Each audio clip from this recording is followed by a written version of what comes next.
E se as figuras mais conhecidas da história religiosa não fossem nada daquilo que a gente sempre imaginou? Esta análise mergulha fundo numa cosmologia bem surpreendente que é baseada na obra de Jean von Elam. E olha, ela redefine praticamente tudo, desde Lúcifer até o destino do Brasil.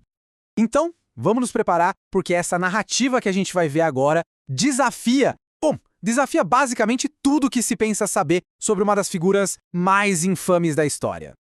O primeiro passo para a gente conseguir entender essa cosmologia é esquecer completamente a imagem clássica. Sabe aquela do anjo caído? Porque aqui Lúcifer assume um papel assim, totalmente inesperado.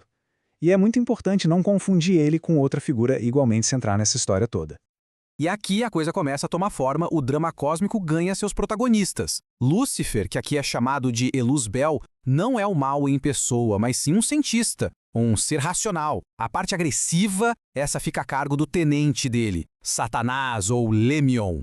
O criador do nosso universo, Javé, é retratado como um ser falho, territorial. E aí no meio disso tudo surge Jesus, ou Sofir, uma entidade de um nível superior com uma missão bem clara: corrigir os rumos da criação. A origem dessa saga toda não está nos céus, como seria de se esperar, mas, na verdade, aqui na Terra, num passado tão, mas tão remoto que antecede qualquer registro da nossa história conhecida. Pois é, a história nos leva de volta a um tempo que é quase inimaginável, 98 mil anos atrás. E foi nesse período, de acordo com essa fonte, que um grupo de rebeldes extraterrestres, incluindo o próprio Lúcifer, pousou onde hoje é a costa de Natal. Naquela época, o nível do mar era muito mais baixo, então ali era terra firme. O local perfeito, né? Perfeito para eles estabelecerem uma base. Com o passar de milhares e milhares de anos, o gelo derreteu, o mar subiu e engoliu essa base. Mas a história não acaba aí não. Acredita-se que a tecnologia ancestral deles ainda pulsa com energia magnética lá no fundo do oceano. Essa linha do tempo é impressionante. Parem para pensar um pouco. Uma base construída há quase 100 mil anos, que depois vira uma espécie de repositório de dados, um esconderijo na época de Jesus, e cujas ruínas ainda estariam lá hoje, conectando esse passado pré-histórico com o nosso presente. É de explodir a cabeça.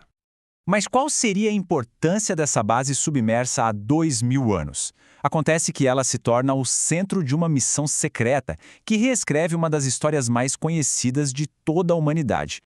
Agora imaginem só conversas entre Lúcifer, Satanás e Jesus. Segundo essa narrativa, esses diálogos não só aconteceram, como os registros deles eram tão importantes, tão cruciais, que precisavam ser escondidos no lugar mais seguro e secreto da Terra. Então, logo depois da crucificação, o espírito de Jesus, junto com sua forma cósmica, Sofir, viajou até essa base submersa. A missão: resgatar os arquivos dessas conversas. E ao fazerem isso, eles não só salvaram os dados, mas também magnetizaram o local, transformando Natal num tipo de farol para o futuro. E é justamente por causa dessa missão secreta que a cidade de Natal, no Brasil, ganha um destino cósmico que, segundo essa narrativa, não tem igual em nenhum outro lugar do planeta.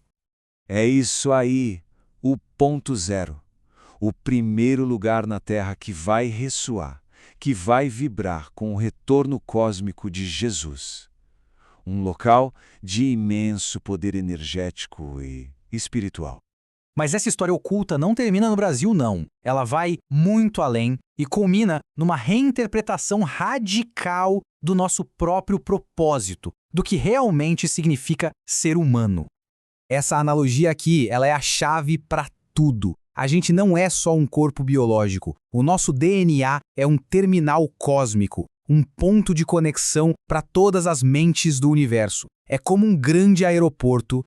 A ideia é realmente impressionante. Cada um de nós seria um arquivo vivo. A nossa genética não define só a cor dos olhos ou do cabelo, ela contém o registro de todos os eventos cósmicos que já aconteceram. Nós somos, literalmente, o HD biológico mais completo e atualizado do universo. Então, vamos só recapitular as ideias centrais que a gente viu. Um Lúcifer cientista, não demônio. Uma base alienígena submersa na costa do Brasil. A missão secreta de Jesus para recuperar arquivos cósmicos nesse lugar. Natal como um farol para o futuro. E talvez o mais incrível de tudo, o nosso próprio DNA funcionando como o grande HD do universo. Claro, essa é apenas uma interpretação, uma narrativa. Mas ela nos força a perguntar: e se as histórias que a humanidade conta há milênios não forem apenas mitos, e se forem ecos de uma verdade cósmica muito maior, uma verdade que a gente carrega literalmente dentro de nós? A resposta, quem sabe, pode estar oculta em nosso próprio DNA.